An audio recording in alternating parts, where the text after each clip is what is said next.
إلهنا يا إلهنا من ديننا ودنيانا. Assalamualaikum warahmatullahi wabarakatuh. Alhamdulillahi rabbil alamin.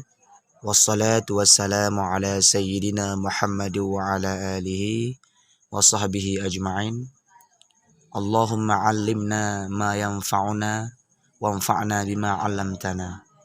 Rabbi shrah li sadri wa yassir li amri wahlul 'uqdatam min lisani yafqahu qawli. Rabbi yassir wa la tu'assir. Rabbi tammim bi khair. Sadaqallahul azim. Sadaqallahu nabiyul karim.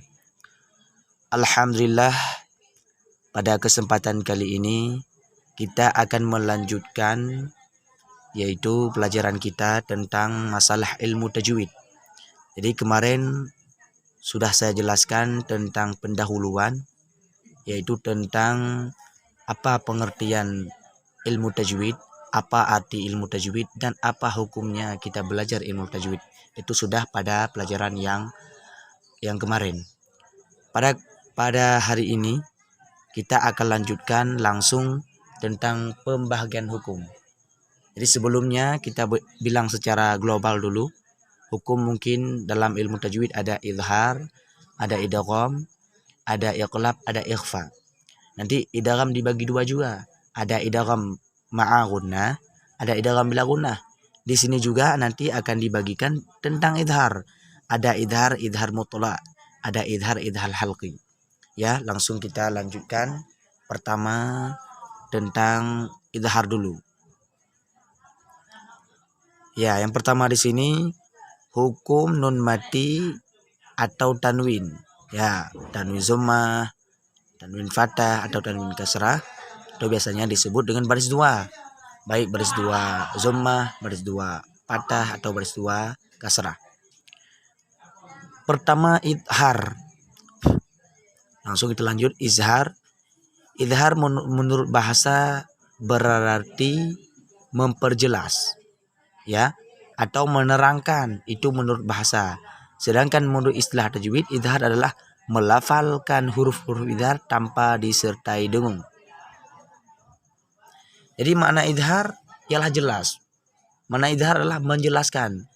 Menurut ilmu tajwid, izhar adalah menjelaskan, menyatakan bunyi nun mati atau baris dua di saat huruf izhar tersebut, di saat nun mati dan baris dua tersebut berjumpa dengan huruf izhar. Jadi kita baca jelas, terang tanpa disertai dengung, seakan-akan seperti kita mengatakan membacakan huruf N, jelas. Ya, langsung kita lanjut dengan izhar. Di sini ya, izhar terbagi dua. Yang pertama izhar mutlaq dan yang kedua izhar halqi. Bagaimanakah yang dikatakan dengan izhar mutlaq? Ya, pertama izhar mutlaq. Ya, izhar mutlaq. Izhar mutlaq karena huruf-huruf izhar yang bertemu dengan nun mati atau tanwin bukan berasal dari kerongkongan. Izhar mutlaq terjadi apabila nun mati bertemu dengan waw dan ya. Ya, pertama izhar mutlaq. Makna izhar mutlaq ialah nun mati atau baris dua berjumpa dengan huruf izhar yang huruf izhar tersebut bukan keluar dari kerongkongan. Waw dengan ya, dia dua-duanya bukan makhrajul hurufnya dari kerongkongan. Ya, beda dengan izhar halqi. Maunya izhar halqi, huruf-huruf izhar dia keluar dari kerongkongan. Ya, hurufnya mungkin nanti di depan akan ada huruf izhar halqi. Ya, ini huruf izhar mutlaq. Waw dan ya. Nun mati berjumpa dengan waw, nun mati berjumpa dengan ya. Hukumnya izhar mutlaq. Coba kita lihat ke depannya dalam contoh. Dalam satu kata izhar semacam ini dalam Al-Quran terdapat pada 4 tempat. Jadi tentang izhar mutlaq dalam Al-Quran biasanya cuma ada 4 tempat. Pertama di dunia, kedua bunyanun, ketiga sinwanun, keempat qinwanun. Jadi cara bacanya bukan kita baca dunya kayak bacaan idgham. Nun mati berjumpa dengan ya. Biasanya kan hukumnya idgham, tapi di sini bukan. Idhar mutlak. Karena berjumpa nun mati dengan ya dalam satu kalimat. Karena kalau idgham biasanya idgham ketentuannya harus berjumpa dengan hukum dan tanda hukum di lain kalimat. Dalam dua kalimat. Tapi di sini nun mati dengan ya berjumpa dalam satu kalimat. Enggak dikira idgham ma'aguna, tapi dikira kepada idhar mutlak. Cara bacanya, ayo dengar. Jangan nanti dibaca kayak baca idgham, salah. Dunya, salah. Yang betul dunya, dunya. Bunyanun, sinwanun, qinwanun. Jadi jangan pernah sekali kalian baca, kita baca dengan dunya, bunya, sinwa, qinwa. Itu semuanya bacaan salah. Tapi kita baca jelas, seakan-akan seperti kita mengucapkan huruf N, jelas. Ya, lanjut ke selanjutnya. Sedangkan yang kedua disebut idhar halqi. Ya, di sini akan jelaskan idhar halqi. Halqi artinya tenggorokan. Ya, halqi itu bahasa Arab. Arti halqi ialah tenggorokan. Yaitu apabila nun mati atau tanwin bertemu dengan salah satu huruf idhar dan dibaca terang, jelas, tegas, zahir, berbunyi N dengan tidak memakai gunnah atau dengung, disebut idhar halqi. Karena huruf-hurufnya adalah huruf yang keluar dari tenggorokan. Ya, jadi sebagaimana yang sudah saya bilang tadi, mana idhar halqi, mana halqi tenggorokan. Karena huruf-huruf idhar halqi keluar hurufnya dari kerongkongan. Makanya dikatakan dengan idhar halqi. Ini huruf-huruf idhar halqi ada 6. Pertama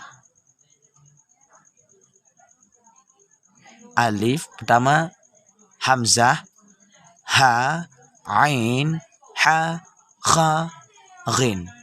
Ini huruf izhar halqi. Jadi huruf izhar halqi ada 6 biasanya. Hamzah, ha, ain, kha,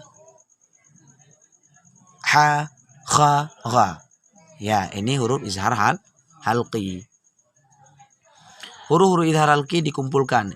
Ya, biasanya kalau kita buat kepada syair atau dibuat kepada kumpulan agar mudah kita ingat, kita baca begini. Hamzun faha thumma ainun haun muhmalatani thumma ghainun khaun. Nun mati bertemu dengan salah satu huruf idhar ada 2 macam, yaitu nun mati dan idhar bertemu dalam satu kata. Jadi harus kita ingat dulu idhar. Idhar bila nun mati atau baris 2 berjumpa dengan huruf idhar, hukumnya izhar. Ingat, huruf idhar ada 6. Hamzah, ha, ain, ha, kha, gha. Dia walau nun mati berjumpa dengan huruf idhar dalam satu kalimat tetap hukumnya izhar, dan nun mati berjumpa dengan huruf idhar atau baris 2 berjumpa dengan huruf idhar di lain kalimat juga hukumnya izhar. Ya, sekarang kita cara membacakan contoh-contoh idhar. Bagaimana cara membacanya? Yaitu jelas tanpa berdengung. Pertama, nun mati dan idhar bertemu dalam satu kata. Ya, nun mati berjumpa dengan huruf idhar dalam satu kalimat. Ya, al-munkhaniqatu. Ini nun mati berjumpa dengan kha. Kha ini huruf idhar. Nun ini tanda hukum. Nun mati berjumpa dengan kha, hukumnya izhar. Cara bacanya jelas. Al-munkhaniqatu. Al-munkhaniqatu. Jadi jangan baca al-mu, itu salah karena sudah kita pakai dengung. Jelas. Selanjutnya nun mati berjumpa dengan ghin. Fasayunghidun. Fasayunghidun. Ya, ke bawah lagi. Yanhaituna. Yanhaituna. An'amta. An'amta. Minhum. Minhum. Wayan auna. Ini nun mati berjumpa dengan hamzah dalam satu kalimat. Wayan auna. Ya. Sekarang kita lanjutkan ke sebelah lagi. Ya, yang kedua. Yang selanjutnya nun mati pada satu kata dan salah satu huruf izhar pada kata yang lain. Berpisah. Jadi contoh yang sekarang nun mati dan huruf izhar, nun mati di lain kalimat, izhar di lain kalimat. Contoh yang pertama, nun mati berjumpa dengan kha. Min ini satu kalimat, khardalin ini satu kalimat. Bagaimana cara kita baca? Min khardalin, min khardalin, min ghairikum, in hisabuhum, min amalihim, inhu, min akhih. Ya. Ke bawah lagi kita lihat contohnya. Jika tanwin bertemu dengan salah satu huruf izhar, biasanya terdapat dalam dua kalimat. Tanwin pada satu kalimat dan huruf izhar pada kalimat yang lain. Jadi nun mati baris dua berjumpa dengan huruf izhar, hukumnya izhar. Sekarang contoh yang tanwin berjumpa dengan huruf izhar. Ke masalah tentang tanwin atau baris dua biasanya berjumpa dengan huruf izhar di lain kalimat. Tanwin di kalimat yang lain, huruf izhar pula di kalimat yang lain. Contoh, ini contohnya, ini baris dua dhammah berjumpa dengan huruf kha.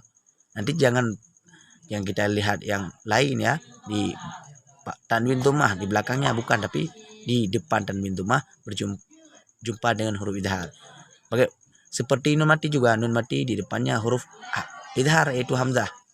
Latifun khabir, ajrun ghair, ajrun ghair,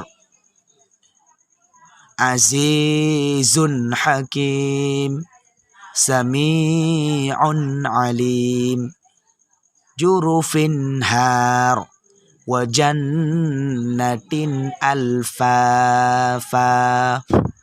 Ini semuanya contoh-contoh tentang bacaan izhar. Kita baca izhar jelas. Arti jelas, tidak berdengung. Seakan-akan seperti kita mengucapkan huruf N. N. Man amana. N. Azizun. N. Azizun hakim. Jadi sekian untuk kesempatan kali ini. InsyaAllah ke depannya akan kita lanjutkan tentang idgham. Maka untuk izhar hanya sekian dari saya. Mohon maaf atas segala kekurangannya. Semoga dapat bermanfaat kepada seluruh orang yang menonton video saya. Saya akhiri. Wallahu a'lamu bisawab wa ilaihi yarji'u wal ma'ab. Sadaqallahul azim. يا إله